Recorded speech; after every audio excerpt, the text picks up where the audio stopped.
அது கண்டிப்பா ஏற்றுக்கொள்ள முடியாது. பிரதானத்துவம் இந்த கூட்டத்தில் கூட்டப்பட்டது. ஏன் இவ்வளவு பெரிய ஒரு கன்ஃபியூஷன்? நான் ரொம்ப சிம்பிளான ஒரு பர்சன். அவருக்கு வேற எந்த விதமான ரைட்ஸும் கிடையாது. நேர்பட பேசு நிகழ்ச்சிக்கு உங்கள் அனைவரையும் அன்போடு வரவேற்கின்றேன். இன்றைய நிகழ்ச்சியில் நாம் விவாதிக்க இருக்கக்கூடிய தலைப்பு என்பது கைவிடப்பட்ட பரந்தூர் விமான நிலையம். ஒவ்வொரு கட்சிகளும் ஆதரவு எதிர்ப்பு என்கிற நிலைப்பாட்டை எடுத்திருக்கிறாங்க. இந்த கட்சிகளோட நிலைப்பாட்டில் எது சரி என்கிற தலைப்பில் தான் நம்ம பேச இருக்கிறோம். நான் விருந்தினர்களை உங்களுக்கு அறிமுகம் செய்து விடுகிறேன். தாவேகாவிலிருந்து திரு ஃபெலிக்ஸ் ஜெரால்ட் அவர்கள். வணக்கம் திரு ஃபெலிக்ஸ். இன்னும் சற்று நேரத்தில் திமுகவிலிருந்து மதிவாணன், காங்கிரசிலிருந்து சிவராஜ சேகர் இணைய இருக்கிறார்கள்.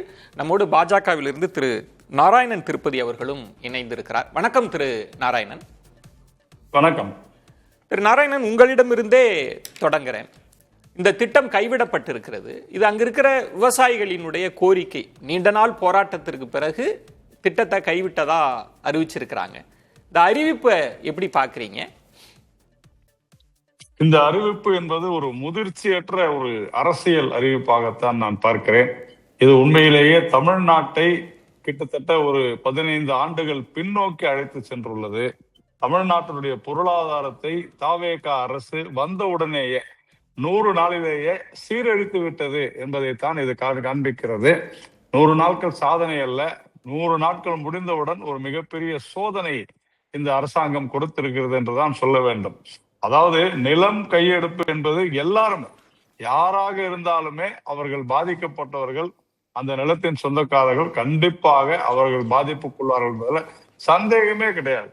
ஆனாலும் ஒரு அரசாங்கத்தினுடைய கடமையானது அந்த பாதிப்புக்கு உள்ளானவர்களை அவர்கள் பேசி, அவர்களை சமாதானப்படுத்தி, அவர்களை இந்த நாட்டினுடைய வளர்ச்சிக்கு, மாநிலத்தினுடைய வளர்ச்சிக்கு உறுதுணையாக இருக்க செய்வதுதான் ஒரு நல்ல அரசாங்கத்திற்கும் நல்ல அரசுக்கும் நல்ல அரசனுக்கும் அழகு. அதை திராவிட முன்னேற்ற கழக அரசு செய்ய தவறியது. அதை விட ஒரு மோசமான குற்றத்தை இப்பொழுது செய்திருக்கிறார்கள் என்றுதான் நாம் சொல்ல. நாராயணன், ஒரு விமான நிலையம் அது ஒரு திட்டமாக இருந்தது, இன்னும் அது உருபெற கூட இல்ல. இது 10 ஆண்டுகள் நம்மளை பின்னோக்கி தள்ளிருச்சுன்னு எப்படி சொல்றீங்க? ஒரு விமான நிலையத்தை மையமா வச்சா தமிழ்நாட்டோட பொருளாதாரம் இருக்குன்னு கேக்குறாங்களே தாவேக தரப்புல. ஆமா விஜயன், எப்படி சொல்றேன்னு கேட்டா, கிட்டத்தட்ட இந்த 13 ஆண்டுகள்ல பாரதிய ஜனதா கட்சியினுடைய நரேந்திர மோடி அவர்களுடைய தலைமையிலான ஆட்சியில கட்டமைப்புகளுக்காகத்தான் இந்த அரசாங்கம் மிகப்பெரிய கவனத்தை செலுத்தி இருக்கிறது. அப்படி பார்க்கையில நாம கிட்டத்தட்ட 6வது இடத்திற்கு சென்னை விமான நிலையம் போயிருக்கிறது. பெங்களூரு, ஹைதராபாத் எல்லாம் மிக அதிகமான உயரத்திற்கு போயிருக்கிறது. இதை நாம புரிந்து கொள்ள வேண்டும். எங்கெல்லாம் கடல் இருக்கிறதோ அங்கெல்லாம் உற்பத்தி சார்ந்த நகரங்கள் வேகமாக வளரும். ஆனால் இண்டஸ்ட்ரியல் டெவலப்மெண்ட் இருக்கும். அதன் அடிப்படையில தான் சென்னை மிகப்பெரிய ஒரு, தமிழ்நாடு மிகப்பெரிய உற்பத்தி மாநிலமாக விளங்குகிறது என்பதை நாம் புரிந்து கொள்ள வேண்டும். அதற்கு தகுந்தாற்போல் தான் நாம் இருக்க வேண்டும். It is a manufacturing state. அப்படி இருக்கும் பொழுது நாம் அந்த ஒரு பெரிய அட்வான்டேஜ், இதை நாம விட்டு விட்டோம் என்பதை புரிந்து கொள்ள வேண்டும். ஆந்திரா மிகப்பெரிய அளவுல, அமராவதி ஆகட்டும், தற்போது பிளான் பண்ணிருக்கக்கூடிய குப்பம் ஆகட்டும், அதே மாதிரி கர்நாடகா மிகப்பெரிய விரிவாக்கத்தை செய்து கொண்டிருக்காங்க. இதனால என்ன ஆகும்னு சொன்னாக்க, பல வேலை வாய்ப்புகள், பல ஆயிரக்கணக்கான வேலை வாய்ப்புகள் இப்பொழுது போக போகிறது. அதே மாதிரி ஒரு மிகப்பெரிய பொருளாதார பின்னடைவு நமக்கு வரப்போகிறது. இது உண்மையிலேயே தமிழ்நாட்டிற்கு எந்த அளவிற்கு பின்னடைவோ அந்த அளவிற்கு ஆந்திராவிற்கு, கர்நாடகாவிற்கு மிக சாதகமாக அமைய போகிறது. ஏன் என்று சொன்னால் விஜயன், இங்க மிக முக்கியமாக இந்த இப்போ சொல்லிருக்கிறாங்க, வேறு ஒரு இடத்தை தேடுவோம் அப்படின்னு. சரி, வேற எங்க இடம் இருக்கு சொல்லுங்க? சென்னைக்கு கிழக்கு என்ன இருக்குது? கடல் தான் இருக்குது. அங்க அமைக்க முடியாது.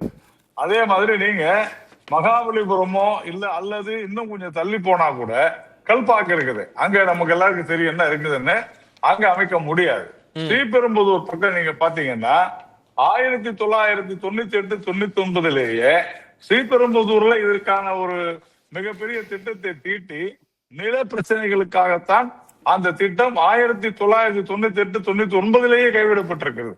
அதாவது 27 வருடங்களுக்கு முன்னாலேயே. அப்போ இந்த பரந்தூரை பொறுத்தவரையில நாம கிட்டத்தட்ட 1700 ஏக்கருக்கு மேலாக கையகப்படுத்தி இருக்கிறார்கள். பல 100 கோடி ரூபாய்கள், கிட்டத்தட்ட ஒரு 700 கோடி 800 கோடி இதுவரையிலும் மக்களுக்கு கொடுத்திருக்கிறார்கள், வாங்கி இருக்கிறார்கள் நிலங்களை. நான் என்ன சொல்கிறேன், கண்டிப்பாக அதுவும் விஜய் போன்ற ஒரு பிரபலமான ஒரு முதலமைச்சர் சமீபத்தில் வெற்றி பெற்றிருக்கிறார். அவர் பாப்புலரா தான் வெற்றி பெற்றிருக்கிறார், சந்தேகமே இல்லை. அவர் இந்த நிலைமையை உணர்ந்து ஒரு பொறுப்போடு நடந்து கொண்டிருக்க வேண்டும். நான் செய்ய மாட்டேன். இதுல ஒரு 3 புள்ளிகள் கேட்கணும். அவங்க விமான நிலையமே வேண்டான்னு சொல்லல, நாங்க வளர்ச்சிக்கு எதிரானவர்கள் அல்லன்னு அவரு முதல்ல அங்க போய் கட்சி ஆரம்பித்து பேசுறப்பே அதுதான் பேசினார். மாற்று ஏற்பாடுகள்னா அது சென்னை சென்ட்ரிக்கா தான் இருக்கணுமா, வேற இடங்கள்ல கூட கொண்டு வரலான்றது ஒண்ணு. அப்படிதான் இருக்கணும் விஜயன். ஏன்னா இது ஏதோ புதுதாக இப்பொழுது கட்டமைக்க போவது இல்லை. ஏற்கனவே சென்னை என்பது திருவள்ளூர், காஞ்சிபுரம், செங்கல்பட்டு மாவட்டங்கள், சென்னை, இது எல்லாமே மிகப்பெரிய ஹப். இந்தியாவில ஒரு மிகப்பெரிய ஹப். நம்ம கிட்ட இங்க சி இருக்கு, ஷோர் இருக்கு, போர்ட் இருக்கு, காமராஜர் போர்ட் இருக்குது. அதே மாதிரி நம்முடைய போர்ட் இங்க இருக்கு, சென்னை ஹார்பர் இருக்குது. இதெல்லாம் சென்னை ஏற்கனவே அற்புதமான அருமையான இன்ஃப்ராஸ்ட்ரக்சர் இருக்கக்கூடிய ஒரு விஷயம். இங்க பாத்தீங்கன்னாக்க வேர் ஹவுசஸ், ஆன்சிலரி இண்டஸ்ட்ரீஸ் இருக்கு, கார்கோ ஃபெசிலிட்டிஸ் இருக்கு. நீங்க இன்னும் நீங்க அதிகமாக அந்நிய முதலீடு வர வேண்டும் என்று சொன்னால் சென்னை தான் சரியான இடம். நான் முதல்ல சொன்னேன், வேற இடம், ஒரு நிமிஷம் விஜயன், நான் வேற இடம் இல்லை என்பதை நான் ஆணித்தரமாக சொல்கிறேன். அப்படியே இவர்கள் தேடினால் கூட இன்னும் 10 வருடங்கள் ஆகும், குறைந்தது 10 to 15 வருடங்கள் ஆகும் என்பதுதான் நான் சொல்வது. அதற்குள்ளாக ஆந்திராவும் கர்நாடகம் நம்மளை பீட் பண்ணிட்டு போறாங்க. நான் அந்த நிலம் பாதிக்கப்பட்டவர்கள் மீது எனக்கு எந்த இதுவும் இல்லை. உதாரணத்திற்கு சொல்ல வேண்டும் என்றால் விஜயன், என்னுடைய நிலம் கூட கிட்டத்தட்ட ஒரு 7 ஏக்கர் ஸ்ரீபெரும்புதூர்ல சென்கோபை இண்டஸ்ட்ரீஸ் பின்னால என்னுடைய நிலம் கையகப்படுத்தப்பட்டது. நாங்களும் அப்ப துடிச்சோம். ஆனா இன்னைக்கு அந்த இடம் எப்படி ஆயிருக்குதுன்னு பாருங்க. நான் சொல்றது 20-25 வருடங்களுக்கு முன்னால். ஆனா 2 விஷயம் நம்ம திரும்பவும் பேசலாம். சூழலியல் சார்ந்தும் பேச வேண்டியிருக்கு. இப்ப சென்னையை மையப்படுத்தி நம்ம பேசுறோம்.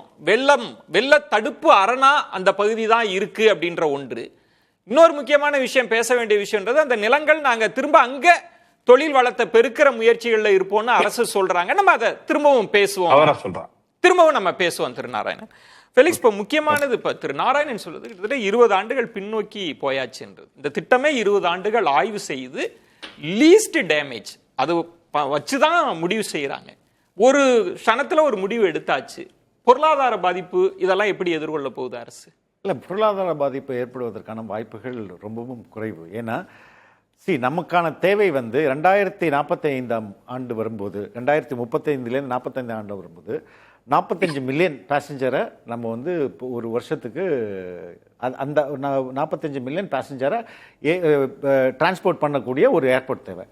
இன்றைக்கு எந்த ஒரு இயற்கையையும் அழிக்காமல், எந்த ஒரு நீர்நிலைகளையும் அழிக்காமல், ஒரு சின்ன ஆல்ட்ரேஷன் பண்ணுவதன் மூலம், டெர்மினல் 3 அண்ட் டெர்மினல் 5 பண்ணுவதன் மூலம் 2045க்கு தேவையான எல்லா அந்த 55 மில்லியனாக நம்ம மீனம்பாக்கத்திலே கொண்டு வந்துட முடியும். ஸோ எந்த விதத்திலையும் இது பொருளாதாரத்தை பாதிக்காது. ரொம்ப முக்கியமானது என்னன்னா, பரந்தூர் விமானத்தை அந்த விமான நிலையம் ரத்து செய்ததன் அடிப்படையில் கிட்டத்தட்ட 1300 ஏக்கர் நீர்நிலைகள் இன்னைக்கு நம்ம காப்பாற்றிருக்கோம்.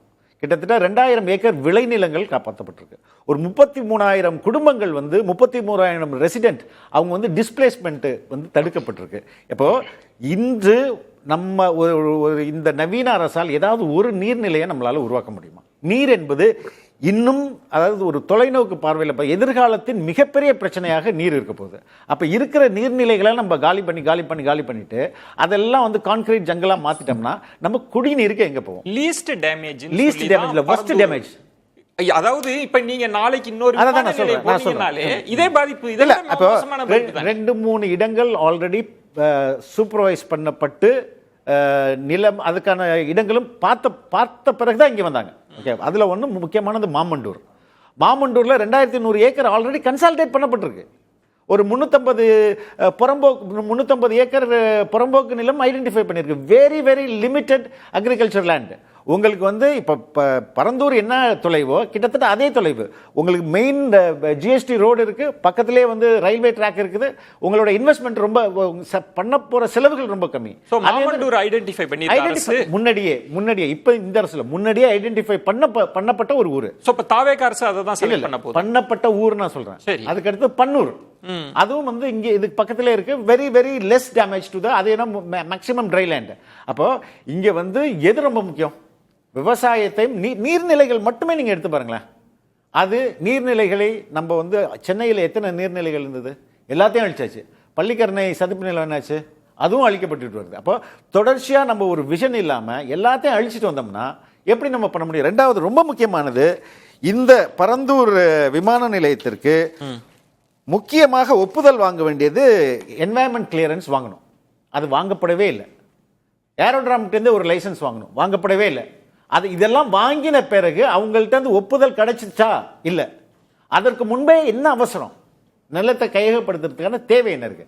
எங்க என்வாயன்மெண்டல் அசஸ்மெண்ட், என்வாயன்மெண்ட் மினிஸ்ட்ரி கிட்ட இருந்து கிளியரன்ஸ் வாங்குறது ரொம்ப ரொம்ப அவசியம். உங்களுக்கு பல ப்ராஜெக்ட்ஸுக்கு என்வாயன்மெண்ட் கிளியரன்ஸ் இல்லைன்னா நின்று போயிடும். ஏன்னா இன்னைக்கு மத்திய அரசும் சரி மாநில அரசும் சரி என்வாயன்மெண்ட்ல உலகம் முழுவதுமே என்வாயன்மெண்ட்டை ரொம்ப கிளியரா பார்த்துட்டு இருக்காங்கப்பா. அந்த அடிப்படை கிளியரன்ஸ் கூட வாங்காம உங்களை நிலம் கையகப்படுத்தி, அதுவும் வந்து ஐ திங்க் 35% to 40% தான் கையகப்படுத்தியிருக்காங்க. இவ்வளோ ஹரிபரி தேவை என்ன? இதெல்லாம் நீங்க கிளியரன்ஸ் வாங்கிட்டு ஆக்சுவலி இந்த திட்டமே நீண்ட நாள் 45 தான் முடிக்கணும். நீண்ட நாள் ஆமா 20 ஆண்டுகள். இதுல சரியாவே அவசரத்துல முடிவு பண்ணாங்க. ஏன் நீங்க கிளியரன்ஸ் வாங்காம, என்வாயன்மெண்ட் கிளியரன்ஸ் வாங்காம நீங்க வந்து ஒரு ப்ராஜெக்ட் ஸ்டார்ட் பண்ணுவீங்களா?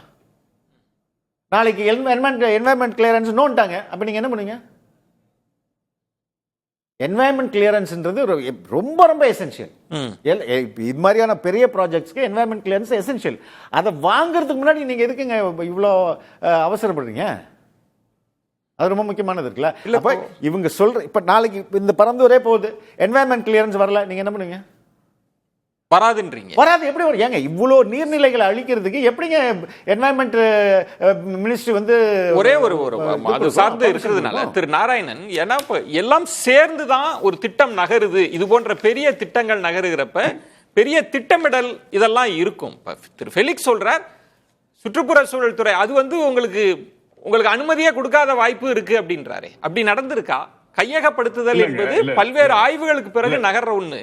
இவர் சுட்டி காட்டுவதை எப்படி எடுக்கிறீங்க திரு ஃபெலிக்ஸ்? அவங்க சொல்றது அதாவது ஒரு விஷயம் என்னன்னா, இப்போ இந்த ஹை லெவல் ஹைட்ரோலாஜிக்கல் கமிட்டி 2024 மிக தெளிவாக இந்த நீர்நிலைகள் எப்படி பாதிக்கப்படும் என்பதையெல்லாம் பார்த்து ஆய்வு செய்து அதை எப்படி நாம வந்து பரந்தூர், தொடூர், மதுரமங்கலம் இந்த மாதிரி இடங்கள்ல அதிகமாக நீர்பிடிப்பை அதிகரிக்க செய்வது, எப்படி அதை வந்து ஆழப்படுத்தி அங்க அதிகரிக்க செய்வது என்பதை அவங்க வந்து சரியான முறையில டிபிஆர்ல குறிப்பிட்டிருக்கிறாங்க. அதே மாதிரி கம்பன் கால்வாய் வழியாக அது வழியாக எப்படி சரி பண்ண முடியும்னு சொல்லி அதை ரீஅலைன் பண்ணி அங்க இருக்கக்கூடிய குளங்களுக்கு, அங்க இருக்கக்கூடிய ஏரிகளுக்கு எப்படி வந்து அதை கொண்டு போன நீரை அப்படின்றத தெளிவா சொல்லியிருக்காங்க. அதே மாதிரி alternative flood water drainage roots அதையும் வில் பி கிரியேட்டட்னு சொல்லியிருக்காங்க, அதாவது உருவாக்கப்படும் சொல்லியிருக்காங்க. அதே மாதிரி அங்க இருக்கக்கூடிய மேஜர் பெரிய ஒரு நீர்நிலை நெல்வாய் ஏரி, அதையும் டீபன் பண்ணி எந்த அளவிற்கு அங்க சேமிக்க முடியும் அப்படின்றதையும் சரி. அதே மாதிரி தொழில் அனுமதி, ஒருவேளை அனுமதி வாங்கல, நாளைக்கு அனுமதி மறுத்தா என்ன செய்வீங்க? ஏன் அவசர கதியில அனுமதி இல்லைங்க? ஒரு நிமிஷம் நல்லா சொல்லுங்க. அனுமதி மறுப்பதற்கான வாய்ப்பே இல்லை. ஏனென்றால் terms of reference it is your presumption. You presume that there is a possibility இல்லன்னு நீங்களா நினைக்கிறீங்க. நான் என்ன சொல்றேன் ஃபெலிக்ஸ், இல்ல அனுமதி மறுக்கப்படும். நீங்க ஏன் வெயிட் பண்ணல? ஃபெலிக்ஸ் டேர்ம்ஸ் ஆஃப் நீங்க அனுமதி மறுக்கப்படும்னு நீங்க வந்து ஒரு பிரசிடென்ஷியல்ல ஏன் இருக்கிறீங்க? ஒரு அரசாங்கம் அதான் இப்ப சொல்ல வந்தேன் நான். டிஓஆர்ல யூனியன் மினிஸ்ட்ரி ஆஃப் என்வைரன்மெண்ட் வந்து it was granted, ministry of environment ஃபாரஸ்ட்ல it was granted in September 2024 terms of reference. புரிஞ்சுங்க, இதுதான் ஃபர்ஸ்ட் ஃபார்மல் ஸ்டெப். இத வாங்கியாச்சு, செப்டம்பர் 24 வாங்கியிருக்கிறாங்க. நீங்க வேணா பாருங்க, நான் உங்களுக்கு மாதத்தோட சொல்றேன். ஃபர்ஸ்ட் ஸ்டெப் செஞ்சிருக்கிறாங்க. சரி. டிட்கோ இதுக்கான டீடைல்டு, ஒரு நிமிஷம் இருங்க, டீடைல்டு விரிவான சுற்றுப்புற சூழல் அனுமதி இம்பாக்ட் அசஸ்மெண்ட் ரிப்போர்ட்டை, என்வாயர்மெண்ட் மேனேஜ்மெண்ட் பிளான, இப்படி திட்டத்தை, பப்ளிக் கன்சல்டேஷனோட ஸ்டடிஸ் ஆன் வெட்லேண்ட்ஸ், இப்ப நான் ஏற்கனவே சொன்ன பாருங்க, ஹைட்ராலஜி, எவ்வளவு மரங்கள் வெட்டப்படும், இது எல்லாமே ஒரு 4 வருடங்களுக்குள்ள இத வந்து அது அது அது கிளியரா இருக்கும் அப்படின்னு சொல்லி அப்ளை ஆகும். அதை கொடுத்துருக்காங்க. அதனால இன் பிரின்சிபல் அப்ரூவல் வந்து சிவில் ஏவியேஷன் மினிஸ்ட்ரி கொடுத்திருக்குது. தயவு செஞ்சு புரிஞ்சுக்கங்க. அதே மாதிரி கொடுத்திருக்காங்க. இப்போ நம்மளோட ஆர்குமெண்ட்ன்றது பேசலாம், திருநாராயணன் பேசலாம். இப்ப நீங்க சொல்ற ஆர்குமெண்ட் அப்படின்றது அது சூழலியல் பகுதி அப்படின்றது ஒன்று, நீர்நிலைகள்லாம் இருக்குன்னு இங்க சூழலியலாளர்கள் பேசுறாங்க. அதை தாண்டி அதை எல்லாம் கலந்து பேசி முடிவெடுக்கப்பட்ட 8 வழி சாலை நிறுத்தப்பட்டதா? கோர்ட் என்ன சொல்லுச்சு? இங்க வந்து ப்ரொடெக்டட் ஃபாரஸ்ட் வந்து அழிக்கப்படுது, என்வாயன்மெண்ட்டை வந்து டெஸ்ட்ராய் பண்ணுது இந்த ரோடு அப்படின்றதும் ஒன் ஆஃப் த அப்சர்வேஷன். அதனால தான் நிறுத்தப்படுது. இப்போ உலகம் முழுவதுமே என்வாயன்மெண்ட்டை அஃபெக்ட் பண்ணாதீங்க, பிகாஸ் யூ கேனாட் ரீக்ரியேட். நீங்க ஏர்போர்ட்டை ரீக்ரியேட் பண்ணிக்கலாங்க, ஒரு ஒரு ஒரு ஈக்கோலஜியை நீங்க ரீக்ரியேட் பண்ணவே முடியாது. புரியுதுங்களா? ஸோ இவர் சார் சொல்ற மாதிரி 2 கிளியரன்ஸ் தான் வாங்கியிருக்கிறாங்க. அதுவும் வந்து மினிஸ்ட்ரி ஆஃப் சிவில் ஏவியேஷன், அதுக்கு அடுத்தது there was one more approval. Okay, மெயினா என்வாயன்மெண்ட் கிளியரன்ஸ் வாங்கவே இல்லை. இல்ல ministry of aviation in principle agree பண்ணிருக்காங்க சார். அதுக்கு அடுத்து 2 முக்கியமான, நீங்க சொல்லுது அது கிளியரன்ஸ் வாங்கின பிறகுதான் நிலம் கையகப்படுத்தணும். அதான் ரூல் சார். நீங்க ஒரு நீங்க விதிமீறல் ரொம்ப சிம்பிள். ஆமா, நான் என்ன சொல்றேன், ஒரு அபார்ட்மெண்ட் நீங்க கட்ட போறீங்க, அதுக்கு முன்னாடியே நீங்க எல்லா கிளியரன்ஸையும் வாங்கிட்ட பிறகுதான் சார் நீங்க வந்து மக்கள்கிட்ட அதை விற்கணும். எந்த கிளியரன்ஸ் வாங்கலாம், நான் வித்துறேன் அப்படின்னா அது எப்படி நீங்க வந்து இந்த மாதிரி திட்டங்கள் தமிழ்நாடு அரசு மத்திய அரசு 2 பேருக்குமான ஒத்திசைவோட நடக்கிற இல்ல சார். இல்ல நீங்க இதையே தப்பா புரிஞ்சுறீங்க. எப்படி நடக்கும்? இது யார் கேட்டது இந்த இடத்துல ஏர்போர்ட்? இல்ல அது வேற சார். நான் கேக்குறது பாயிண்டடா கேக்குறேன். இது ஒரு ப்ராசஸ் இல்ல ஃபெலிக்ஸ், நான் உங்ககிட்ட கேக்குறேன். இல்ல ஒரு விமான நிலையம் வருது அப்படின்னு வைங்களேன், அந்த ப்ராசஸ்ல தெரிஞ்சுக்கிறதுக்காக கேக்குறேன். தமிழ்நாடு அரசா தன்னிச்சையா முடிவு எடுக்குமா, மத்திய அரசு தன்னிச்சையா முடிவு, 2 பேரும் சேர்ந்து முடிவு எடுப்பாங்களா? இதுக்கு என்ன ப்ராசஸ் நடக்கும் சொல்லுங்க. மத்திய அரசுன்றதை விட தமிழ்நாடு அரசோட டிட்கோ தான் கேக்குது. சரி, எங்களுக்கு ஒரு ஏர்போர்ட் வேணும், அதை நாங்க வந்து 3 இடம் காட்டியிருக்கோம், இல்ல 5 இடம் காட்டியிருக்கோம், இதுல நீங்க ஒன்னு செலக்ட் பண்ணி கொடுங்க அப்படின்னு அவங்க கேக்குறாங்க. அதில் ஃபர்ஸ்ட் ஒரு அப்ரூவல், ஓகே நீங்க ஏர்போர்ட் கட்டிக்கலாம், இந்த இடத்துல நீங்க பண்ணலாம். ஏன்னா அது வந்து ஃபர்ஸ்ட் பிளேன் ஏறதுக்கு எந்த பிரச்சனையும் இல்லை. 2வது அப்ரூவல் டிஃபென்ஸ்ல இருந்து, ஓகே இது வந்து ராணுவத்தை எந்த விதத்திலும் அஃபெக்ட் பண்ணாது. 3வது approval I think if you give me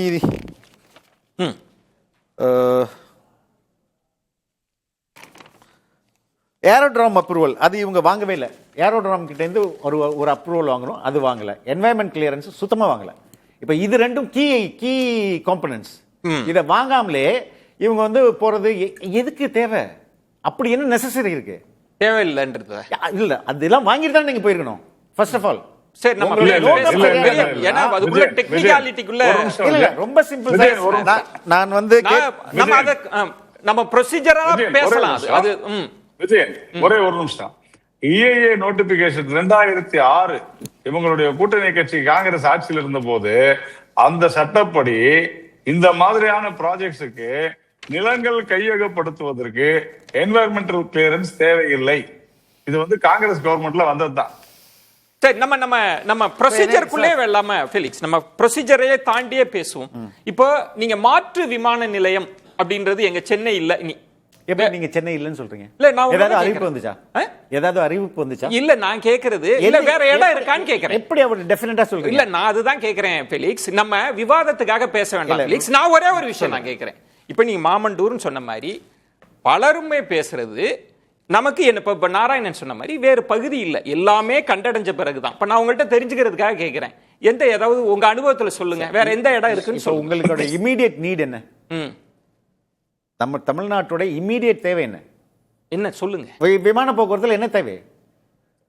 35 லட்சத்துல இருந்து 45 லட்சம் பேசஞ்சரை வந்து ஹேண்டில் பண்ணோம். இப்ப நீங்க இந்த பரந்தூர் விமான நிலையத்தை சொல்லி முடிச்சறேன், பேசஞ்சர் மையமா மட்டும் தான் வச்சு பேசுறீங்க சார். அதுதான் உண்மையான நீட், அதுதான் ரெக்கமெண்டேஷனே நமக்கு. எதற்காக இன்னொரு ஏர்போர்ட் தேவைப்படுது நமக்கு? அதற்கான ஐயையோ, அடிப்படை என்ன என்ன? சார் இது? தொழில் வளர்ச்சின்றது ஒண்ணு இருக்குல்ல சார், அது எப்படி சார்? எப்படி சார்? பேசஞ்சரை வச்சு இல்ல, தொழில் இப்போ வளர்ச்சி. இங்க இப்ப Hyundai- கார்கோ இருங்க இருக்கு சார், சார், இருங்க அதெல்லாம் இருங்க என்ன சார், சார்? இருங்க சார். இங்க நிசான் கார் ஃபேக்டரி இருக்குது, ஹுண்டாய் கார் ஃபேக்டரி இருக்கு, இன்னும் பல கார் ஃபேக்டரி இருக்குது. ஃப்ளைட்ல ஏத்திட்டு போறாங்களா எப்படி? இல்ல ஒரு இல்ல, இல்ல, நான் ஒரு கேக்குறேன். புரிதல் பிழை நான் இருக்கு. கேக்குறதுக்கு பதில் ஃபெலிக்ஸ், சொல்லுங்க நான் சார். ஒண்ணு நான் என்ன ஐயா, கேக்குறேன், I'm நான் இல்ல, asking one Felix, small question. இல்லாம ஃபெலிக்ஸ், பேசிட்டு Very simple question. ஃபெலிக்ஸ், நான் ஒரே ஒரு விஷயம் கார் கேக்குறேன். எதுல ஏத்திட்டு போறாங்க? இல்ல ஃபெலிக்ஸ், இப்ப நான் ஒரு விஷயம் சொல்றேங்க. இப்போ ஒரு பாலம் கட்டுறாங்கன்னு வைங்களேன், அந்த பாலம் இல்லன்னா எல்லாரும் என்ன ஆகாயத்திலேயே போறாங்கன்ற கேட்க கூடாது. இல்ல, ஒரு இல்ல. இல்ல நான் சார், அப்படி இருங்க, கேட்கல. நான் ஒரு நிமிஷம் இருங்க சார். இப்ப சந்திரபாபு நாயுடு புதுசா ஒரு ஏர்போர்ட் கட்டுறாரு அப்படின்னா அந்த ஏர்போர்ட் இல்லாமலும் எல்லாம் நடந்துட்டு இருக்கும். ஆனா அடுத்த 10 ஆண்டுகளை தொலைநோக்கோடு சிந்தித்து அதை பேலன்ஸ் பண்றதுக்காக தான் இந்த முதல்ல இந்த பரந்தூர் விமான நிலையம் 20 வருஷத்துக்கு முன்னாடி எப்படி அவங்களோட தொலைநோக்கு திட்டம் இருந்ததுன்னு படிச்சா அதுலயே எல்லாமே இருக்கு. இப்ப நீங்க வேண்டவே வேண்டான்றீங்களா? இல்ல, நான் இப்ப கேட்கலாமா? கேளுங்க. காரை எப்படி ஏத்திட்டு போறாங்க? ஃப்ளைட்ல ஏத்திட்டு போறாங்க, நடக்குது கப்பல்ல? சார், நான் கேட்கறது பதில் சொல்லுங்க சார். காரை எப்படி ஏத்திட்டு போறாங்க? கப்பல்லையா, பிளேன்லயா? சார், இதெல்லாம் கப்பல்ல இருக்கு. கப்பல்ல. போர்ட் இருக்குதா? ஆமா. ரைட். உங்களுக்கு ஒயிட் பாடி ஏர்கிராஃப்ட மேனுஃபேக்சரிங்கே ஸ்டாப் பண்ணிட்டாங்க. இப்போ கார்கோ மட்டும் பிரச்சனை இல்லை, புரியுதுங்களா? பேசஞ்சர் தான் மெயின் பிரச்சனை. அதுதான் சார் ஏர்போர்ட்டே சொல்றாங்க. இப்போ நீங்க ஒண்ணும் இல்லை, திருச்சி ஏர்போர்ட்டை இனாகிரேட் பண்ணும்போது இருங்க சார், இருங்க, வெயிட். திருச்சி ஏர்போர்ட்டை மாடிஃபை பண்ணி இனாகிரேட் பண்ணும்போது பிரைம் மினிஸ்டரும் அப்போதைய ஏவியேஷன் மினிஸ்டரும் சொன்னதே இதுதான். சரி, இப்ப நான் ஒரே ஒரு புரிதலுக்காக பேசுறேன். நீங்க பேசஞ்சரை மையப்படுத்தினா இப்ப நாராயணன் சொல்றாருல 10 ஆண்டுகள் பின்னோக்கி போயிடுச்சு. எப்படி சார்? இருங்க சார், ஒரு நிமிஷம் இருங்க சார். தொழில்துறையில இப்ப சந்திரபாபு நாயுடு ஒரு பேட்டி கொடுத்தாருல, இப்ப அவரு விமான நிலையங்கள்லாம் வைக்கிறாருன்னு, நீங்க பேசஞ்சர் சென்ட்ரிக்கா தான் இதை பாக்குறீங்களா? பேசஞ்சர் சென்ட்ரிக்கா அதுதான் மூலம், அதுதான் மூலம். ரெண்டாவது, இந்த ஒரிஜினலி இந்த பரந்தூர் சார், ஏர்போர்ட்டை electronics இருங்க சார், manufacturing ரொம்ப முக்கியம் சார் இது. இருங்க சார், என்ன சார் பேசி நீங்க முடிச்சேன் சட்டசபையில சார், நான் பேசி தொழில்துறை முடிச்சேன்னா அமைச்சர் கீர்த்தனா அவர்கள் ஒரிஜினல் தெளிவா டைம் லைன் சொல்றாங்க, electronics manufacturing பரந்தூர் ஏர்போர்ட்டை எப்ப திறக்கிறதா ஒரிஜினல் டைம் லைன் என்ன சொல்லுங்க போட்டுறாங்கல்ல? ப்ராஜெக்ட் பண்ணும்போது ஒரிஜினல் டைம் லைன் என்ன சார்? அது 2045 தான் சார். சார், இருங்க 2045 தான் முடிச்சு ஆபரேஷன்ல பண்ணணும். சரி. ஆனா இந்த கவர்மெண்ட் 10 வருஷத்துக்கு முன்னாடியே நம்ம சீக்கிரம் பண்ணுவோம் அப்படின்ற ஹரிபரியில பண்ணி தான் இவ்வளவு சொதப்புனது. இல்ல, புரியுது? இதுல என்ன சொதப்பல் வந்துருச்சுன்றீங்க? நான் தான் திருப்பி சொல்றேன். ரெண்டு முக்கியமான சார், அப்படி இல்ல சார், அப்படி இல்ல sir. Prove me I'm wrong. Sir, நான் ஒரே ஒரு விஷயம் சார். இல்ல ஒரே ஒரு விஷயம் சார். நான் உங்களுக்கு ப்ரூவ் பண்றேன் சார். எல்லா நில ஆர்ஜிதம் செய்யறதும் கிளியரன்ஸ் வாங்கின பிறகுதான் நடந்திருக்குன்னு நீங்க ப்ரூவ் பண்ணுங்க சார். எது சரி எது தவறு? நான் அதுக்குள்ள வரல. இல்ல, அப்புறம் இந்தியா முழுவதும் விமான நிலையங்கள் கட்டப்பட்டிருக்கிறது சார். நாராயணன் கேக்குறாரு உங்கள்ட்ட. நான் கேள்விக்கு நீங்க கேள்விக்கு பதில் சொல்லுங்க. எது சரி எது அது தவறு? இல்லாம நில ஆர்ஜிதத்துக்கு நாராயணன் சொல்றார் காங்கிரஸ் பீரியட்ல சட்டம் வந்துருச்சு சார். சார், நீங்க அதை பாருங்க சார். என்வாயர்மெண்ட் கிளியரன்ஸ்க்கு இல்ல சார், அப்படி சட்டம் இல்ல. இப்ப நான் ஒரு கேள்வி கேட்கிறேன். என்வாயர்மெண்ட் வரும்போது என்வாயர்மெண்ட் நில ஆர்ஜிதம் பண்றதுக்கு கிளியரன்ஸ் இல்லாம பண்ணது சட்ட மீறல்னு உங்களால சொல்ல முடியுமா? சட்டமீறல் தான் அது. கேஸ் போட முடியுமா? பண்ண முடியுமே. ஃபெலிக்ஸ் போடுவாரா? இல்ல சார், தப்பா சொல்றேன், எனக்கு அந்த வசதி இருந்தா நான் போடுவேன். சரி, ரைட். நீங்க சார், சட்டத்துக்குள்ள இது இருக்கீங்க, நம்ம பேசலாம். ரொம்ப சிம்பிள். இது அவசரமா பண்ணப்பட்டது. அதற்கு பின்னாடி அதான் என்னோட கேள்வியே தான். பேசலாம். நம்ம டெக்னிக்கல்குள்ளேயே ரொம்ப இருந்துட்டு இருக்கோம். கட்சிகளோட நிலைப்பாடு தமிழ்நாட்டிற்கு எது சரின்ற இடம் தான் நம்ம தலைப்பு. மதிவாணன், இப்ப ஃபெலிக்ஸ் பேசுற இடம் அப்படின்றது, நீங்க ரொம்ப தாமதமா வந்திருக்கீங்க, அதனால சப்பப் பண்ணி சொல்றேன். சூழலியலை அவங்க பிரதானப்படுத்துறாங்க. நீர்நிலைகள் ரொம்ப முக்கியம்ன்றது. இன்னொன்னு, பரந்தூர் விமான நிலையம் வந்துதான் தமிழகத்தின் தொழில்துறை அப்படின்ற அவசியம் இல்லை. பேசஞ்சர் சென்ட்ரிக்கா தான் நம்ம பேசிட்டு இருக்கோம். பொருளாதாரத்துல பின்னோக்கி போயிரும் அப்படின்ற வாதம்லாம் பிழையானதுன்னு சொல்றார் மதிவாணன். இல்லை, ஒரு சகோதரர் பேசும்போது என்ன சொன்னார்னா, இந்த இடம் வந்து நேரடியாக இந்த இடத்த முடிவு பண்ணல. இதுக்கு முன்னாடி இது செலெக்ஷன் பண்ணும்போது ஸ்ரீபெரும்புத்தூர், கும்மிடிப்பூண்டி, மணலூர், மாமண்டூர், செய்யாறு, மப்பேடு, செய்யூர், மதுரமங்கலம், வந்தவாசி, படாலம், திருப்போரூர், பன்னூர், பரந்தூர், இத்தனை இடத்த கொடுத்து இத்தனை இடத்துல ஒரு இடத்த சூஸ் பண்ணணும். கரெக்டுங்களா? நேரடியாக ஒரே பரந்தூர் மட்டும்தான் கொடுத்து பரந்தூர் மட்டும்தான் செலெக்ஷன் பண்ணாங்களா? என்ன சொல்ல வரீங்க பொதுவெளியில? நீங்க இல்ல லீஸ்ட் டேமேஜ்ன்றதுல மாற்று கருத்து நான் வரேன். இல்ல என்ன டேமேஜ்ன்றீங்க? எந்த அடிப்படையில் சொல்றீங்க? இருங்க வரேன். இல்ல ஜெரால்ட், இது ஏன் டேன்? நான் பேசுறேன், நீங்க டேன் வரும்போது நீங்க பேசுங்க. அவர்ட்ட கேக்குறேன். இல்ல இது ஏன் டேனுங்க? ஏன் டேன்? இல்ல நான் பேசுறேன். சார், ஏன் டேன்? எனக்கு நீங்க வேணாலும் பேசுங்க சார். பரந்தூரை தேர்வு செய்த போது லீஸ்ட் டேமேஜ்னா ஏதாவது வார்த்தை இருக்கா? இல்ல விஜயன், இல்ல அப்ப இங்க இல்ல இருங்க அப்ப நான் உங்களுக்கு சொல்றேன். ஷோ பார்த்துட்டா வந்தேன். இல்ல ஃபெலிக்ஸ் பேச வேண்டியிருக்கு. ஒரு இருங்க சார், இருங்க சார், இருங்க சார். எதுவுமே ஒப்பீட்டளவு தான். இது எதோட சப்ஜெக்டிவ். நான் உங்களை கேக்குறேன் சார், நாளைக்கு வளர்ச்சி திட்டம்னு கொண்டு வர போறீங்கன்னு வைங்களேன், மக்கள் குறைஞ்சபட்சம் பாதிப்பு தான் இருக்குன்றதுக்கு என்ன அளவுகோல் வைக்க போறீங்க சார்? நான் உங்களை கேக்குறேன் சார், சொல்லுங்க சார். ஒண்ணே கேக்குறேன் சார். மச்சேந்திரநாதன் கமிட்டின்னு ஒன்னு இத போட்டாங்க சார். அந்த கமிட்டி ரிப்போர்ட் என்ன சார் ஆச்சு? என்ன சார் அதுக்கு இதுக்கு என்ன சார்? அதுதானே சார் ஆய்வு பண்ணுச்சு சார். நான் கேட்கிறது லீஸ்ட் ரிப்போர்ட் இல்ல சார். நான் கேட்டேன், அதுக்கப்புறம் சொன்னேன் லீஸ்ட் அஃபெக்டட்ன்ற ஒரு வார்த்தையை நீங்க பயன்படுத்துறீங்க. அது எங்க இருந்து எடுத்தீங்க இந்த லீஸ்ட்? அதான் நான் சொல்றேன் உங்களுக்கு. 4 இடங்கள் தேர்வாகிற போது மக்களின் பாதிப்பு, நீர்நிலைகளின் பாதிப்பு, எல்லா காரணிகள், எல்லா ஃபேக்டர்ஸ், ஒரு 10 ஃபேக்டர் வச்சு அதுல எது குறைவாக இருக்கிறது அப்படின்னு பார்த்து தான் செலக்ட் பண்ணுவாங்க. இதுதான் ஆய்வுல ப்ராசஸ். செலக்ட் பண்ணுவாங்கன்றது உங்களுடைய அசம்ப்ஷன். அப்படி ஒரு ரிப்போர்ட் வந்துச்சா? இல்ல நீங்க சரி, நான் கேக்குறேன். நாங்க 10 இடத்தை பார்த்தோம். இருக்கு சார், வந்துச்சு சார். காட்டுங்க சார். இருக்கு சார். நான் சொல்றேன் சார். இப்ப நான் இல்ல 10 இடத்தை கம்பேர் பண்ணோம். ஒரு மணி நேரத்துல நீங்க எப்படி டிபேட் கொண்டு போறீங்க? நான் கேக்குறதுக்கு ஒரே ஒரு பதில் சொல்லுங்க சார். நீங்க சொல்றது பரந்தூரை எப்படி சார் செலக்ட் பண்ணாங்க சொல்லுங்க சார். நான் சொல்றேன், நீங்க சொல்லுங்க சார். நீங்க அந்த ரிப்போர்ட்டை நீங்க படிங்க சார். நீங்க சொன்ன வாதத்துல நான் கேக்குறேன், லீஸ்ட் அஃபெக்டட்ன்றது ஏதாவது ஒரு கம்பேரிட்டிவ் ஸ்டடி பண்ணி இந்த இடத்துல தாங்க ரொம்ப லீஸ்ட் அஃபெக்ட் ஆயிருக்குன்னு, பன்னூர்ல ரொம்ப அஃபெக்ட் ஆயிருக்கு, இல்ல வந்து மாமண்டூர்ல ரொம்ப அஃபெக்ட் ஆயிருக்கு, அப்படி ஏதாவது கம்பேரிட்டிவ் ஸ்டடி எங்கயாவது வந்ததா? நான் உங்களுக்கு கேக்குறேன். இல்ல சார், நான் கேக்குறேன் சார். கவர்மெண்ட் ப்ராசஸ், நீங்க கவர்மெண்ட், நான் ஆன்சர் பண்றேன் சார். கவர்மெண்ட் ப்ராசஸ் எப்படி சார் நடக்கும் நீங்க பாத்துறீங்களா சார்? நீங்க படிச்சிருக்கீங்களா? நீங்க பேசுனதுக்கு நான் கேக்குறேன். நான் அத தான் சொல்றேன் சார். லீஸ்ட் அஃபெக்டட் எந்த அடிப்படையில சொல்றீங்க? சரி, எப்படி சார் செலக்ட் பண்றாங்க நீங்க சொல்லுங்க. எல்லாம் நான் ஒரே ஒரு விஷயம், ஒரு விமான நிலையம் கட்டுவதற்கு இருங்க சார் 10 இடங்கள் தேர்வு செஞ்சு அதுல ஒரு இடத்தை தேர்வு செய்வதற்கு எப்படி அந்த ப்ராசஸ் நடக்குதுன்னு எனக்கு சொல்லுங்க சார். ஒரு நிமிஷம் தரேன், நீங்க பேசுங்க சார். சார், முதல் அதாவது டிபார்ட்மெண்ட் ஆஃப் ஏவியேஷன் அவங்க வந்து ஒன்லி விமானம் இறங்குவதற்கும் ஏறுவதற்கும் இங்க தடை இருக்குதா? That's it. அதுதான் அவங்களோட இது. டிஃபென்ஸ், இது வந்து டிஃபென்ஸ்க்கு ஏதாவது பிரச்சனை கொடுக்குதா? ரெண்டாவது, அதுக்கு வந்து டிஐஜி ஏரோட்ராம்னு ஒரு லைசன்ஸ் வாங்கணும். அதுதான் ஒரிஜினலா இந்த இந்த இந்த இந்த இடம் தகுதியானதா? மூணாவது, என்வாயன்மெண்ட் கிளியரன்ஸ். இது இந்த இடத்தில் எந்த அளவுக்கு என்வாயன்மெண்ட்டை நம்ம அஃபெக்ட் பண்ண போறோம், இதெல்லாம் சேர்ந்து தான் அப்ரூவல் கொடுக்கணும். மக்களின் இடப்பெயர்வுன்னு ஒரு காரணி இருக்கா இல்லையா? மக்களின் இடப்பெயர்வு காரணி இருக்கா இல்லையா? அதுல இருக்கா இல்லையா? எதுல? 32 ஒரு இடத்தை செலக்ட் பண்றப்ப எத்தனை மக்களை வந்து நம்ம இடப்பெயர்வு செய்ய போறோம்ன்ற காரணி அதுல. ஆமா சார், 32,000 பேரை இடப்பெயர்வு செய்ய போறாங்க. இல்ல, அது ஒப்பீட்டு அளவுல அந்த காரணி ஃபேக்டர் எடுப்பாங்களா இல்லையா? நீங்க சொன்ன 4 ஃபேக்டர் சொன்னீங்க, அதெல்லாம் ஏவியேஷன் பாதுகாப்பு. அதுக்கு தேவையில்லை. நான் கேட்பது அதுக்கு தேவையில்லை. நான் சொல்றது ஒரு இடத்தை செலக்ட் பண்றப்ப அந்த காரணி எந்த டிபார்ட்மெண்ட் அதை செய்யும்? ஒரு அரசு அதை கவனிக்காது. அரசுல எந்த டிபார்ட்மெண்ட்? நான் கேக்குறது சார். சார் சொல்லுங்க சார், நீங்க சொல்லுங்க. அதை கவனிக்க மாட்டாங்களா சார்? எந்த டிபார்ட்மெண்ட்? என்வாயன்மெண்ட் தான் சார் பண்ணோம். என்வாயன்மெண்ட் டிபார்ட்மெண்ட் தான் அதை கவனிக்கணும். அதை கவனிக்காம எடுத்து அதுக்கிட்ட லைசன்ஸே வாங்கலையே, அப்ரூவலே வாங்கலையே.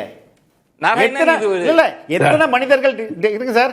எத்தனை மனிதர்கள் டிஸ்பிளேஸ் பண்ணுவாங்க, எத்தனை ஏரி குளங்கள், எத்தனை உயிரினங்கள் ஆல்ரெடி 30 நிமிஷம் இல்ல ஃபெலிக்ஸ் எந்த இடத்துல டிபேட்டை நிறுத்திட்டாருன்னா, இந்த பரந்தூர் இடம் தேர்வு இருக்குல்ல, அதுவே அறிபறி இல்ல, எந்த ஆய்வும் இல்லாமன்ற இதுதான் அவரோட ஆர்கியூமென்ட். நீங்க முதல்ல இந்த ப்ராஜெக்ட் எப்ப ஆரம்பிக்கிறாங்க?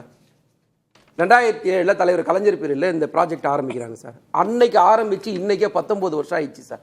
இந்த 19 வருஷம் ஆல்ரெடி இது காலம் தாமதம் ஆயிடுச்சு.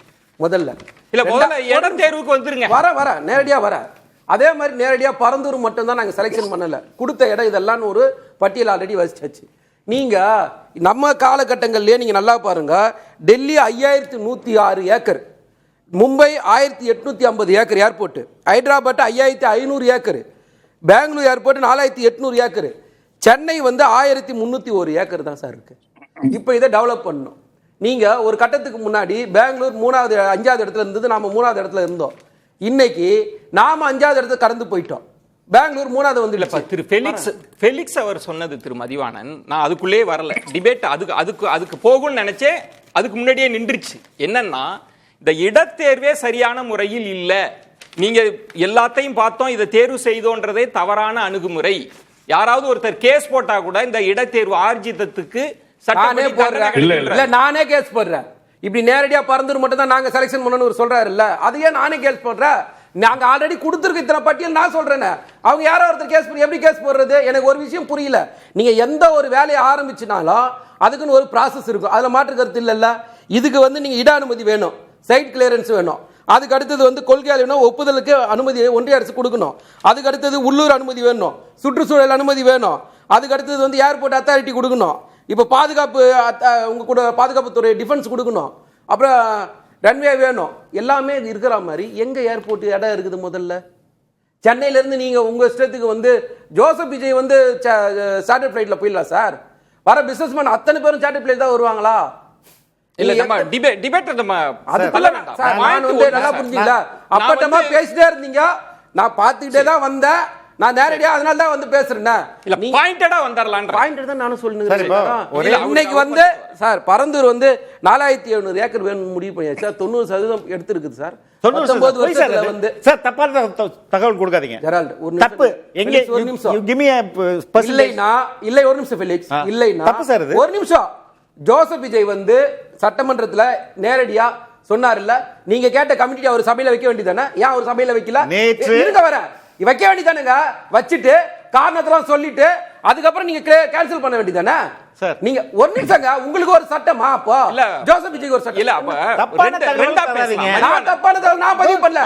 நீங்களும் ஜோசப் விஜய் பண்ணிட்டு இருக்கீங்க. இல்ல கர்நாடக மக்கள் கிட்ட நீங்க என்ன ஒரே ஒரு செகண்ட் முதல்ல குறுக்கிட்டு பேசாதீங்க சார். நீங்க பேசும்போது பொய்யிட்டு மக்கள் முடிவு பண்ணிட்டோம். ஃபெலிக்ஸ் பேருக்கு பொய்யா மக்கள் முடிவு பண்ணிட்டாங்க. நீங்க முடிவு பண்ணாதீங்க. மதிவான 2 பாயிண்ட் அவர் என்ன சொல்றாருன்னா, எந்த அடிப்படையில் நான் என்ன சொல்றேன், ஒரு விஷயம் பார்வையாளர்களுக்கு புரியறதுக்காக நம்ம ரொம்ப டெக்னிக்கல் எல்லாம் நம்ம வாத திறமையை கொண்டு போக வேண்டாம். ஒரு புரிதலுக்காக நான் கேட்கிறேன். ஃபெலிக்ஸ் சொல்றாரு இருக்கிற விமான நிலையமே போதுமானது. எப்படி போதுமானது? அது போதும். எப்படி போதுமானது? நான் கேக்குறேன். ஒரு நிமிஷம் சார், ஒரு நிமிஷம் இல்ல ஒரு நிமிஷம் இருங்க சார். ஒரு ஆண்டுக்கு 2.2 கோடி பேர் சார். ஒரு நிமிஷம் ஒரு நிமிஷம் அனுமதி அவர் அண்ணன் நிறைய பேசிட்டாரு சார். ஒரு நிமிஷம் ஒரு செகண்ட்ல சொல்லுங்க, அதோட சேர்த்து சொல்லிருங்களா? ஒரு 5 செகண்ட் ப்ளீஸ் குறுக்கிடுங்க. ஏர்போர்ட் அத்தாரிட்டி ஆஃப் இந்தியா தான் இந்த 3-5 டெர்மினல்ஸ் நீங்க உருவாக்குனாலே போதும் சொன்னது. தாவேகா கவர்மெண்ட் சொல்ல. ஏர்போர்ட் சொன்னது ஆதாரத்தை வெளியிட சொல்லுங்க. ஐடியா தான் இது. ஆதாரத்தை வெளியிட சொல்லுங்க பொது வெளியில. எனக்கு அவர் என்ன சொன்னாரு? இப்போ எவிடன்ஸோட பேசுங்கறாருல, வெளியிட சொல்லுங்க. இந்த சேனல்ல இந்த இடத்துல இப்ப வெளியிட சொல்லுங்க. சார் இதே வேலை உங்களுக்கு என்ன தெரியுமா பிரச்சனை? தேர்தல் வரதுக்கு முன்னாடி இருந்து பொய்யா மட்டுமே பேசுறது. நான் என்ன சொல்றேன், இப்போ ஒரு கமிட்டி வெளியிடணும்னு சொல்றாருல்ல, ஆட்சி நீங்க தானே இருக்கீங்க, வெளியிட்டுருங்க, ஒண்ணும் பிரச்சனை இல்ல. நான் கேக்குறேன், மக்கள் வாழாத ஒரு இடம் சார் நகரத்துக்கு பக்கத்துல வேணும். எங்க சார் இருக்கு 5000 ஏக்கர்? திருச்சியில போடுங்கன்றாரு, இல்ல மதுரையில போடுங்க. அவங்க வேற ஒரு இடத்துக்கே வந்தாச்சு சார். அவங்க வந்து அரசு சட்டமன்றத்தில் பேசுறது, நாங்க மாற்று விமான நிலையத்தை நாங்க நோக்கி நகருவோம். அது அறிவிக்க வேண்டியதுதானே? அது ஒன்று இல்ல இல்ல சார். சார் நான் கேட்பது ஒண்ணே ஒண்ணு சார். ஒரே வார்த்தை நானே கேக்குறேன். அவரும் கடந்து போறாரு. விஜயன் கிட்ட வந்து சார், ஜோசப் விஜய் கிட்ட வந்து வேற ஆப்ஷன் இருந்திருந்தா அந்த இடத்துல ஒரு அறிவிச்சிருக்க மாட்டாரா? சொல்லல. ஆப்ஷன் இல்ல. ஐயா அறிவிக்கல. ஆப்ஷன் இல்ல அவங்க கிட்ட. அவங்களுக்கு வந்து என்ன தெரியுமா, தேர்தல் வரப்போது, இடைத்தேர்தல் வந்துடுச்சுன்னா பப்ளிக் கிட்ட போய் பார்க்கணும். நான் வந்து விவசாயி சார், குறுவை சாகுபடியில் விவசாயிகளை வந்துச்சாச்சு. காங்கிரஸ் விசுவாசமா இருக்குன்ற பேர்ல மேகதாதை காலி பண்ணியாச்சு. நான் காவேரியில தண்ணியை பத்தி பேச தயாராக இல்ல. நீங்க பேசலாம், ஒண்ணும் பிரச்சனை இல்ல சார். ஜோசப் விஜய் பண்ற அட்ராசிட்டி நீங்க பேசிட்டானா? ஒரே ஒரு விஷயம் தான், இருக்கிற விமான நிலையமே போதுமானதுன்றது உங்களுக்கு மாற்று கருத்து இருக்கா சார்? எப்படி சார் ஒரு வருஷத்துக்கு 2.5 கோடி பேர் சார், நீங்க அடுத்த கட்டத்துக்கு போய் 3 கோடி வரணும் சார். 3 கோடி பேர் ஒருத்தர் அவர் எல்லா வார்த்தைக்கு வார்த்தை குறிக்கிறாரு. அவர் பேசின பிறகு பேசுங்க, அவர் சொல்லுங்க. அவர் ஆண்டுக்கு 2.5 கோடி பேர் சார், ஒரு கட்டத்துக்கு மேல 3 கோடி பேர் பயணிகள் வரணும் சார். எப்படி சார் வருவாங்க? எந்த ஃளைட்ல சார் வருவாங்க? எப்படி சார் பிசினஸ் வரும்? டிமாண்ட் இருக்குன்னு யாரா சொன்னது? வராது சார். நான் கேட்டேன் டேட்டா பிரகாரம் இன்னைக்கு பெங்களூர் ஏர்போர்ட்ல எத்தனாவது இடம் சார்? ரொம்ப டூ மச் சார். எனக்கு ஒரே ஒரு இதுதான் சார். எனக்கு நான் பிரேக் போயிடுறேன். You said you give me 1 minute. I want ask you. இருங்க சார், நீங்க தான் அதிக நேரம் பேசல. இல்ல எனக்கு இந்த ஒரு நிமிஷம் மட்டும் கொடுத்துருங்க, அதுக்கப்புறம் நான் வந்து அமைதியா கூட இருந்தேன். நான் கேட்டது இந்த ஐடியாவை கொடுத்தது ஏர்போர்ட் அத்தாரிட்டி ஆஃப் இந்தியா தான். டெர்மினல் 3 5 ரெடி பண்ணுங்க. இந்த மீனம்பாக்கத்தோட இந்த சைடு ஒரு ரோடு ரெடி பண்ணுவோம். 55 மில்லியன் பாப்புலேஷனை 2045 வரை இது சரியாக ஏற்றுக்கொள்ள முடியும் அப்படின்ற கொடுத்தது தாவேகா அரசு கிடையாது, ஏர்போர்ட் அத்தாரிட்டி ஆஃப் இந்தியா. எனக்கு ஒரே வார்த்தை தான், ஃபெலிக்ஸ் சொல்றாரு இல்ல, இப்ப நாம சொன்னா ஃபெலிக்ஸுக்கு ஆதாரம் வேணும். ஃபெலிக்ஸ் பேசும்போது ஃபெலிக்ஸுக்கு ஆதாரமே தேவையில்ல. சொன்னது அத்தாரிட்டி, அத்தாரிட்டி யார்பட்ட அத்தாரிட்டியே பிரேக் போறதுக்கு முன்னாடி மத்திய அரசு சார்பா ஒரு பிரதிநிதி அவர் இருக்கிறார் திரு நாராயணன் அவர்கள்ட்ட இந்த வாதமும் இங்க வைக்கப்படுது. சென்னை விமான நிலையத்தை விரிவாக்கம் செஞ்சாலே போதும் அப்படின்னு வந்து விமானத்துறை, மத்திய விமானத்துறையிலிருந்து சொன்னதான்னு. ஆனா பரந்தூர் விமான நிலையம் போன்ற இன்னொரு விமான நிலையம் வருது, அது சர்வதேச விமான நிலையத்தோடலாம் சம்பந்தப்பட்டு அதனோட தொலைநோக்கு திட்டம்ன்றது ரொம்ப பெரிது. அப்ப இதுவே போதுமானது அப்படின்றப்ப பரந்தூர் விமான நிலையத்துக்கு மத்திய அரசின் பார்வை என்னவா இருந்ததுன்றது, அங்கு போதுமானது அளவு இருக்கு அப்படின்னா என்ன ஸ்டாண்ட் இருந்துச்சு மத்திய அரசினுடைய பார்வைன்றதை ஒரு பிரேக்குக்கு அப்புறம் கேட்கிறேன். திரு சிவராஜசேகர், உங்கள்கிட்ட என்னன்னா ரொம்ப நேரம் காக்க வச்சுட்டேன். இப்போ காங்கிரஸ் கட்சி அப்படின்றது நேரு காலத்திலிருந்து பெரிய பெரிய அணைகள், தொழிற்சாலைகள், பெரிய கட்டுமானங்கள் கட்டுறப்பெல்லாம் இந்த விமர்சனம் அப்போதும் இருந்தது. விவசாய நிலம் போகுது, நீர்நிலைகள் போகுதுன்னு அதெல்லாம் தாண்டி தான் காங்கிரஸ் கட்சி கடந்து வந்தது. கூடங்குளம் இஷ்யூலையும் உங்களுக்கு பெரிய ப்ரெஷர் இருந்தது, சூழலியல் சார்ந்தெல்லாம். இப்போ இந்த பரந்தூர் விமானத்தில் காங்கிரஸ் கட்சி என்ன ஸ்டாண்ட் எடுக்குது? அது எங்களுடைய நிலை என்பது 2013 நாங்கள் வந்து right to fair compensation and transparency in land அக்யூசிஷனை, ரீஹாபிலிட்டேஷன் அண்ட் ரீசெட்டில்மெண்ட் ஆக்ட் அப்படி 2013 கொண்டு வந்தோம். யாரை பாதுகாப்பதற்கு, அந்த பகுதியில் வாழ்கிற அவங்கள மக்களுடைய அங்கே இருக்கிற சுற்றுப்புறச் சூழல், அங்கே இருக்கிற சூழ்நிலைகளை கருத்தில் கொண்டு தான் இந்த ஆக்டை கொண்டு வந்தோம். நாராயணன் அவர்கள் சொல்லும்போது சொன்னார் 2006 நிலம் கையகப்படுத்தல் சட்டத்தை காங்கிரஸ் கொண்டு வந்துச்சுன்னு. இந்த விமான நிலைய விரிவாக்கம் திட்டம் எப்போ ஆரம்பித்தாங்கன்னா, சகோதரர் சொன்னார் 2007 திமுக ஆட்சியின் போது தொடங்கப்பட்டது, முத்தமிழ் அறிஞர் கலைஞர் அவர்களதில் அப்படின்னு சொன்னார். அது வந்து 1999 அன்றைக்கு தமிழ்நாடு அரசு, அன்றைக்கும் திமுக அரசு தான் அதை முன்னெடுத்தார்கள். அது 2006 இந்த ஆக்ட் கொண்டு வரும். பிறகு திருப்பி 2007 அவங்க கொண்டு வராங்க, 2013 இந்த ஆக்ட் வரும். ஓகே. ஸோ இதன் அடிப்படையில் எங்களுடைய நோக்கம் என்பது அங்கே இருக்கிற சூழ்நிலையை கருத்தில் கொண்டு தான். கடந்த காலங்களில் ஒரு விஷயத்தை சொல்லணும்னா, ஈவைக்கு சம்பத் அவர்கள் நாடாளுமன்ற உறுப்பினராக இருக்கும்போது ரொம்ப யதார்த்தமாக டெல்டா மாவட்டங்களில் நிறையா கனிமங்கள் இருக்குது, கனிம வளங்கள் இருக்குது, பெட்ரோல் ஆயில் எல்லாம் நிறையா இருக்குது, நீங்கள் அங்கே ஒரு திட்டத்தை கொண்டு வரலாம் அப்படின்னு சொன்னாங்க. அதன் அடிப்படையில் இந்தியன் ஆயில் நிறுவனம் வந்துச்சு. ஓகே. அதோடைய நீட்சி என்னவானுச்சுன்னா மீத்தேன், சிஎல் கேஸ் இதெல்லாம் போச்சு. அப்படி போகிற போது எங்களுடைய கடந்த கால அனுபவங்கள், டெல்டா மாவட்டத்திலே நாங்கள் பறிகொடுத்த நிலங்கள் இருக்கு இல்லையா, அதை நாங்கள் வேதனையோடு அதுக்கு பிறகு தான் அதோட பாதிப்பை உணர்கிறோம். நிலத்தடி நீர் உப்பு நீராக இருக்குது. இதெல்லாம் விவசாயிகள் எதிரொலியாக சொல்கிறாங்க. மீத்தேன் திட்டத்துக்கு எதிரான போராட்டம் வருது. அன்றைக்கு மீத்தேன் திட்டத்தை இம்பிரின்சிபிளாக நாங்கள் அறிமுகப்படுத்துகிறோம் அப்படின்னு அன்றைக்கு திமுக அரசு தான் கொண்டு வந்துச்சு. அதே திமுக அரசு தான் மீத்தேன் திட்டத்தை விலக்கி கொண்டு. நான் எதுக்கு சொல்ல வரல, அதே மாதிரி தான் பரந்தூர் நிலையத்தை பொறுத்தளவுல நிறைய பேசிட்டீங்க. விஷயத்துக்கே வந்துடுறேன். இல்ல நான் ஒரு பரந்தூரை பொறுத்தளவுல இல்ல ஒரு அந்த இடம் தான் எனக்கு தெளிவுபடுத்துறதுக்கு, அவங்க கட்சி நிலைப்பாடை தெரிஞ்சுக்கிறதுக்கு தான். காங்கிரஸ் கூட விவசாயிகளுக்கு சரியான நிவாரணம் கொடுக்கணும் அந்த கன்சர்ன் தான் இருந்ததே தவிர சூழலியல் சார்ந்து அதை ரத்து செய்யணுன்ற இடத்துல வரல. ஒன்று, நாராயணன் அவர்கள் சொன்ன மாதிரி நில ஆர்ஜித்தத்தில் என்ன சிக்கல் வந்ததுன்னா, நெடுநாளைக்கு ஒரு திட்டம் கிடப்பில் போடுறதும் அதனால் பாதிக்கப்படுறதும், இன்ஃப்ளேஷன் அதிகமாகி திட்ட மதிப்பீடு, அதனால தான் கடுமையான சட்டத்துக்கு மத்திய அரசு நகர வேண்டிய தேவை இருந்தது. இப்போ நீங்கள் வந்து சூழலியல் சென்றிக்கா வேண்டான்றீங்க. இல்லை, அதுக்கு நகர்ந்துருச்சு காங்கிரஸ். இல்லை, சூழலியல் மற்ற எல்லா சூழ்நிலைகளையும் நீங்கள் கருத்தில் எடுக்கணும். நாடு பூரா ஒரு தேசிய கட்சி, தேசிய இயக்கம், அங்கே இருக்கிற பல்வேறு சூழ்நிலைகளில் இயற்கை சூழலையும் கருத்தில் கொண்டு சில இடங்களில் நம்ம அதை வரவேற்கிறீங்க. இல்லை, நான் இதில் நான் கம்ப்ளீட் பண்ணிடுறேன். பரந்தூரில் பார்த்த மாதிரி பன்னூர்லையும் பார்த்தாங்கல்ல, பன்னூரும் தேர்வு செய்யப்பட்டதில்லை. அங்கே 250 குடும்பங்கள் பாதிக்கப்படுகிறதுனா அன்றைக்கி பரந்தூரில் 1005 குடும்பங்கள் தானே. ஏரிகள் இதில் தாழ்வான பகுதி, நீர்நிலை நிரம்பிய பகுதி, இதெல்லாம் யார் சொன்னா? அன்றைக்கு ஆய்வறிக்கையில் 2022 நீங்கள் சப்மிட் பண்ணும்போதே இருந்துச்சே.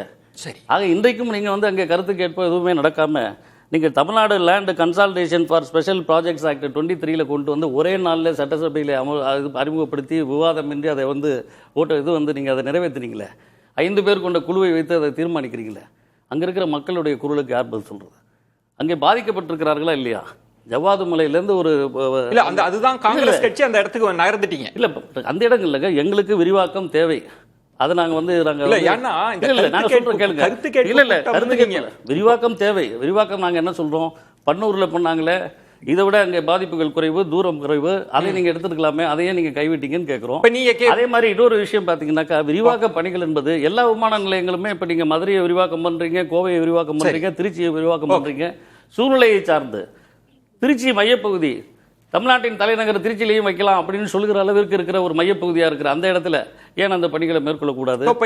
எங்களை பொறுத்தளவுல இங்க இருக்கிற சுற்றுப்புற சூழல் எல்லை தாண்டி நீங்க எல்லா பகுதிகளையும் பார்க்கும்போது இதுதான் சரின்னு சொல்றப்போ பரந்தூரை விட பன்னூர் ஏற்புடையதா இருந்தது, ஏன் பன்னூரை விட்டு அது எங்களுடைய இது. இப்ப நாராயணன் எல்லாம் கொஞ்சம் சுருக்கமா நேரமின்மை இருக்கின்றதுனால கட்சியினுடைய நிலைப்பாட்டுக்குள்ள பேசுங்க. இப்ப சிவராஜ் சொல்றது அவரும் தேசிய கட்சி தான், நெடுநாள் ஆண்டவங்க தான், பரந்துபட்ட வளர்ச்சியை நோக்கி நகருங்க, சென்னை சென்ட்ரிக்கா வேண்டாம், இருக்கிறதே விரிவுபடுத்தலாம் என்றதான் ஒரு ஆர்குமெண்ட். சுருக்கமா உங்க கருத்து. இல்ல விஜயன், இப்போ நான் ஒன்னொன்னா சொல்லிட்டு வரேன். பிலிக்ஸ் பேசின போது சொன்னாரு இது வந்து 2045 தான் பிளான் பண்ணாங்கன்னு. தப்பா சொல்றாரு. 2029 ஃபர்ஸ்ட் ஃபேஸ் 2 கோடி பேர் வருவாங்க அப்படிங்கிற எதிர்பார்ப்பு. ஃபர்ஸ்ட் ஃபேஸ்ல 2029 முடியும்னு டிபிஆர்ல பாருங்க, எல்லாமே இருக்கும். அதே போல ஃபேஸ் 2 2036 5 கோடி பேர். அதே மாதிரி அதன் பிறகு 2044 அது 7 கோடி. டெர்மினல் 3 டெர்மினல் 5 சார் 7 கோடி. டெர்மினல் 3 ஃபைனல் கம்ப்ளீஷன் எப்ப சார்? ஃபைனல் கம்ப்ளீஷன் எப்ப? நீங்க கம்ப்ளீட் பண்ண மாட்டேங்கிறீங்க. அவர் பேசி இல்ல சார், அது இல்ல, அது நீங்க அதாவது புள்ளி விவரத்தை படிச்சிட்டு திசை திருப்ப கூடாது. ஃபைனல் கம்ப்ளீஷன் டெர்மினல் 3 இன்னும் அந்த பணி நடந்துட்டு இருக்கு. டெர்மினல் 5 அது இன்னும் கம்ப்ளீஷனுக்கு இருக்கு. சென்னை விமான நிலையத்தை சொல்றீங்க. ஆமா, அந்த விரிவாக்க பணிகளை நீங்க அதுல கவனம் செலுத்தல. அவர் சொல்றது அதுவே போதுமானது இல்ல. நான் சொல்ல வர்றது அந்த விரிவாக்க பணிகளை பத்தி அவங்க யாருமே பேசாம அதையே அத மாதிரி இல்ல. இவர் பேசுறது வந்து பரந்தூருக்கு பேசுறாரு. ஃபைனல் கம்ப்ளீஷன் எப்ப? பரந்தூருக்கு பேசுறாரு அவர். நாராயணன் பேசுறாரு. என்னுடைய நல்ல நண்பர்கள் ஃபெலிக்ஸும் நம்ம சிவராஜும் தயவு செஞ்சு அமைதியா இருங்க. சுருக்கமா வந்து சிவராஜசேகர் நீங்க பேசும்போது நான் குறுக்க பேசுறேன். நான் என்ன சொல்றேன், சென்னை வந்து கடந்த சில வருடங்கள்ல, இந்த 3-4 வருடங்கள்ல பாத்தீங்கன்னா 24% growth இருக்கு. எங்க இப்ப இருக்கக்கூடிய சென்னை ஏர்போர்ட். பெங்களூர் எவ்வளவு தெரியுமா? 100% growth. அதாவது பேசஞ்சர் அண்ட் கார்கோ டிராபிக் அதிகமாயிருக்கு. ஹைதராபாத் 105% growth. இதோட இன்னும் ஒரு ஷாக்கிங்கான நியூஸ் வந்து விஜயன், கார்கோல நாம வந்து 25% இழந்திருக்கிறோம்ன்றத புரிஞ்சுங்க. சென்னை வந்து இழந்திருக்கிறது. அதே மாதிரி காம்பன்சேஷன் பத்தி பேசினாங்க, 3 மடங்கு கொடுத்துருக்கு. நான் என்ன சொல்றேன், உறுதியாக பாதிக்கப்பட்டவர்கள், நிலம் வெளியே போறவங்களுக்கு பாதிப்பு இருக்கத்தான் செய்யும். ஒரு அரசாங்கத்தினுடைய கடமை அசையணும். ஆனா இது ஏன் இங்க எடுக்கணும் அப்படின்றது, அப்படி பாத்தீங்கன்னா இன்னைக்கு ரோடே போட்டிருக்க முடியாது, எதுவும் செஞ்சிருக்க முடியாது.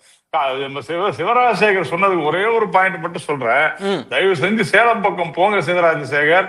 சேலம் ஸ்டீல் பிளான்ட்னு ஒண்ணு இருக்கு. 4000 ஏக்கரை வாங்கி 1000 விவசாயிகள்கிட்ட எடுத்து இன்னி வரைக்கும் அது உருப்படாத இருக்குது. தயவு செஞ்சு ஞாபகம் வச்சுங்க. அதை விட ஒரு மோசமான ஒரு அந்த மாதிரி எல்லாம் செய்ய முடியாது. இன்னைக்கு நாம சொல்வது என்ன அப்படின்னா விஜய், ஒரே ஒரு விஷயம் தான், இதோட மட்டும் நான் முடிச்சிடுறேன். இதனால என்ன யூஸ்ன்னு கேட்டாரு ஃபெலிக்ஸ். அது வந்து தவறான ஆர்குமெண்ட். சர்வதேச இணைப்புகள், இன்டர்நேஷனல் லிங்க், செமிகண்டக்டர், எலக்ட்ரானிக்ஸ், இது எல்லாமே கார் போவோமான்றது இல்ல சார். இன்னைக்கு பூரா சைனாவோட நம்ம கம்பீட் பண்றது எலக்ட்ரானிக்ஸ், செமிகண்டக்டர்ஸ் மாதிரியான லாஜிஸ்டிக்ஸ், டூரிசம், இது அத்தனையுமே ஆல்ரெடி நாசமாயிடுச்சு. இல்ல சார், இன்னைய வரைக்கும் அது திறம்பட கையாண்டுட்டு இருக்காங்க. சென்னை விமான நிலையம் அதுக்கு கட்டமைப்பு வலுவா இருக்குது. திரும்பி அவர் வந்து தலைப்புக்குள்ளே திசை திருப்புற ஒரு வாதமா தான். சென்னைக்குள்ளே பேசிட்டு ஒரே நேரடியா ஒரே வார்த்தை கேக்குறேன். நேத்து வரைக்கும் கூட்டணியில இருந்தாரு, நேத்து வரைக்கும் பரந்தூர் வேணும்னு சொல்ல இவரு. இன்னைக்கு தாவேகாவோட போனோம்னா திடீர்னு பரந்தூர் வேணும் அரசியல் தள்ளி. அதுதான் நான் சொல்றேன், இன்னைக்கு திடீர்னு முட்டு கொடுக்க வேண்டிய அவசியம் இல்ல. நீங்க பாயிண்ட் என்ன சொல்லுங்க. சென்னை விமான நிலைய விரிவாக்கத்தின் மூலமாகவே தமிழ்நாடு சிறப்பா கையாள முடியும்ன்றது ஒண்ணு. இந்த இஷ்யூவை சூழலியல் விஷயம் சார்ந்தும் இது பாதிப்பு ஏற்படுத்தாது. இந்த டேமேஜ் இல்ல சார். நான் என்ன சொல்றேன்னா, நாங்க எடுத்த கணக்குல பன்னூரா பரந்தூரா போது பரந்தூர்ல டேமேஜ் கம்மி நாங்க பாக்குறோம் சார். பன்னூர்ல டேமேஜ் கம்மினா இவங்க நிரூபிக்க சொல்லுங்க. பொதுவெளியில ஜோசப் விஜய் சார், நீங்க கஷ்டப்படாதீங்க. ரொம்ப முடியல இல்ல சார், ரொம்ப கஷ்டப்படாதீங்க சார். போன மாசம் வரைக்கும் நீங்க சாதிச்சு சொல்லாதீங்க. ஆய்வறிக்கையில இருக்கு. போன மாசம் வரைக்கும் இல்ல ஒரு நிமிஷம், போன மாசம் வரைக்கும் ஆதரிச்சு தான ரொம்ப கஷ்டமான பகுதி. நான் என்ன சொல்றேன்னா, பொதுவெளியில நாளைக்கு சட்டமன்றத்தில் கூட வைக்க சொல்லுங்க, எனக்கு ஒன்றும் பிரச்சனை இல்லை. ஒன்று. ரெண்டாவது வந்து பாதிப்பு கம்மின்னு இதை எடுத்திருக்கோம். நீங்க ஆல்ரெடி ஓசூர் விமான நிலையம் ரத்து செய்யப்பட்டாச்சு. பாதிப்பு கம்மி. ஒரு நிமிஷம் ஜலால், நீங்க எல்லாத்தையும் கொடுக்காதீங்க. நீங்க ஆந்திராவோட வளர்ச்சியை நீங்க கம்பேர் பண்ணியே பார்க்க மாட்டீங்க.